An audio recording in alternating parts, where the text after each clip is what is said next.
Your body is a temple with your head as heaven and your heels as hell. So whichever way you choose to look at it, we say that your head is heaven because it overlooks the stars and the heavens, literally.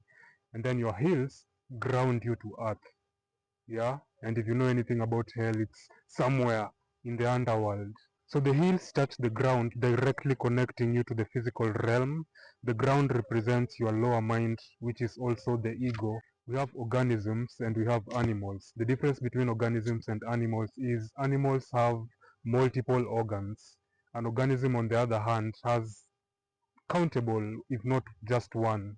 That's the main difference. So, as a living thing with multiple organs, you have the capability of using all your organs separately.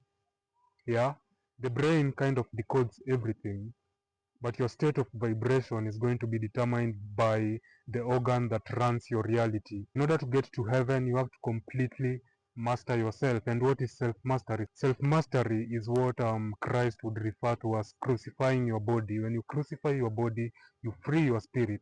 But then we are here to have the human experience. So what you're called to do more so is to find balance, between your spirituality and your physicality. We experience reality with our conscious mind and our 5 or maybe 6 senses.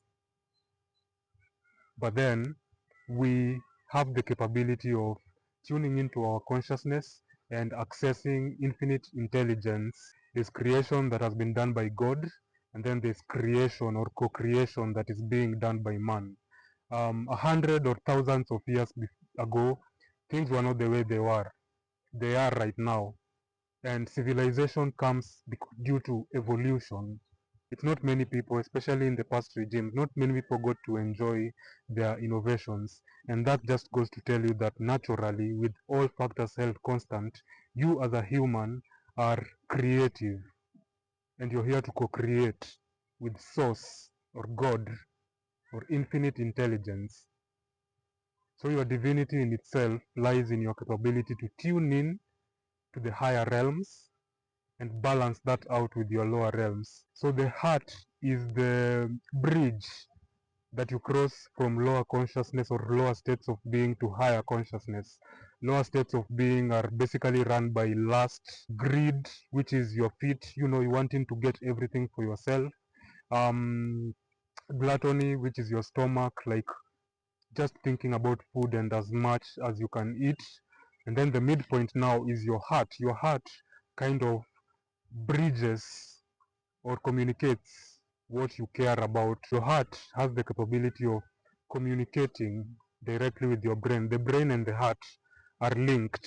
Think of a chain, they are connected. So your heart runs the emotions and your brain runs or receives the thoughts. In order to get to heaven, you have to master completely your animal instinct nature, which basically means you are run by the lower end of your spinal cord. And like I just broke it down, I think I broke down the lower three as your gut, your genitals, and your feet. Heels touch the physical plane, which represents hell, and that brings us to the popular term hell on earth. Hell on earth simply means you being run by your animal instinct nature that separates you from your divinity. Remember, it's not to say that your animal instinct nature is bad. It will keep you safe, and that's what it's all worried about, keeping you safe, even if that involves coming at the expense of others. And I think that's what invented all the things that we're experiencing in this current time, as wars and just all these unnecessary arguments about what it means to be human. As I was saying, your head receives, and what do you receive? Thoughts. Yeah, thoughts. Just do your research again. Thoughts are not man-made. Those are what we say. They reside in an infinite pool of intelligence. Yeah, and I don't see anything wrong or anything false about saying God represents everything all at once. And how can he be omnipotent and omnipresent if he were outside of you? It means that the same source energy. All energy is borrowed first and foremost. So we are all alive and breathing because we are using that God essence that exists within each and every one of us. I think AI is what is going to kind of bring about confusion, and you can see from all the clips that we are seeing today. So we are getting to a time where it's going to be difficult to tell what's real and what's not. But now, what makes us human is our imperfection. So we are going to know if you are human or not based on how imperfect or perfect you are.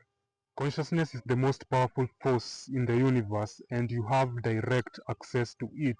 Not only consciousness, but you have an avatar as well. So you have an avatar, which is basically your machinery to convert light into matter.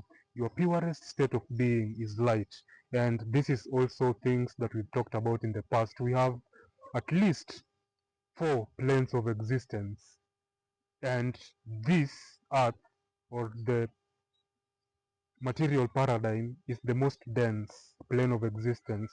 So anything you interact with in reality has other aspects or astral forms.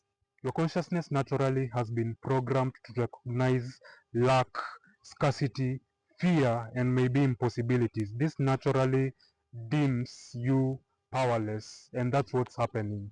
Like we've normalized externalizing our power, be it to the government, be it to our, guardians or family or parents, or just churches, education.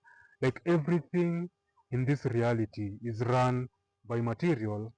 And so naturally what that does is you take away the power that you have naturally or inherently as a divine being and give that out.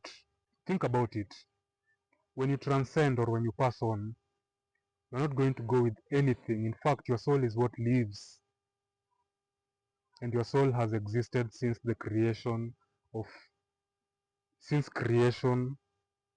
Yeah, your soul has existed since creation was complete.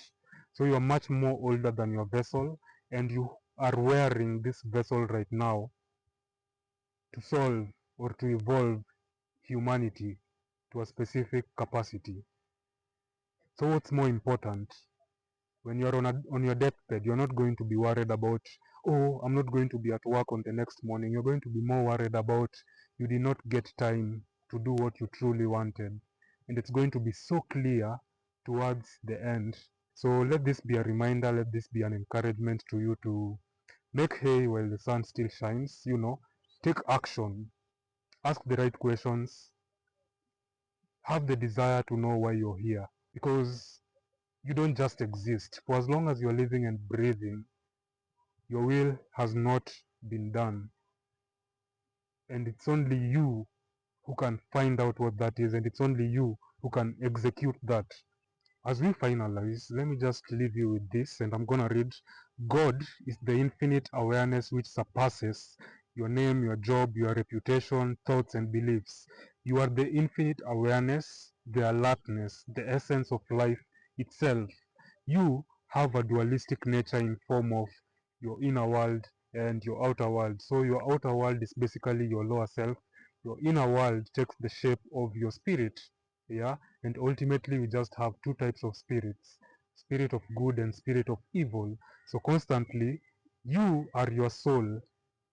Yeah, you are a soul or an infinite being having a human experience. Your soul is an accumulation of everything that you have registered from the time creation was complete to this very point in time with your current avatar. I hope that's not too much to unpack. More words. Religion teaches there is a God separate from you, that He created the universe separate from Himself. This was done to purposefully separate you from consciousness or from self. So realize that divinity already resides within you. So there's nothing you need to do to prove your worth, obedience. I think religion preaches fear more than it does love. And God is good all the time, and He represents unconditional love, and infinite intelligence. So anything that is not good does not come from God. So if you're seeking God, then He already resides in you. Religion, for instance, was purposefully created, systemic creation. It's a systemic creation that was put in place to separate us. Ultimately, we are all one. We all are the same. We are not equal, but we are the same. In words, the same consciousness within you, the plant, the animal, and everything manifested as physical form is in absolutely everything, and only the right hemisphere of the brain can interpret this, specifically a human brain. So, like I said, the right hemisphere of the brain represents your subconscious mind. In the subconscious is where everything resides. Your conscious mind represents how you show up. The subconscious mind represents all that there is throughout your experience. The mind is always expanding into newer realms of thoughts. It cannot be filled because it does not reside in the physical realm. And that's basically the realm of time and space. The mind surpasses time and space. And you remember in the previous video where I was saying someone asked me to prove that the mind exists, that they know the brain exists but not the mind. So yeah, however, human awareness or consciousness is very sacred by the fact that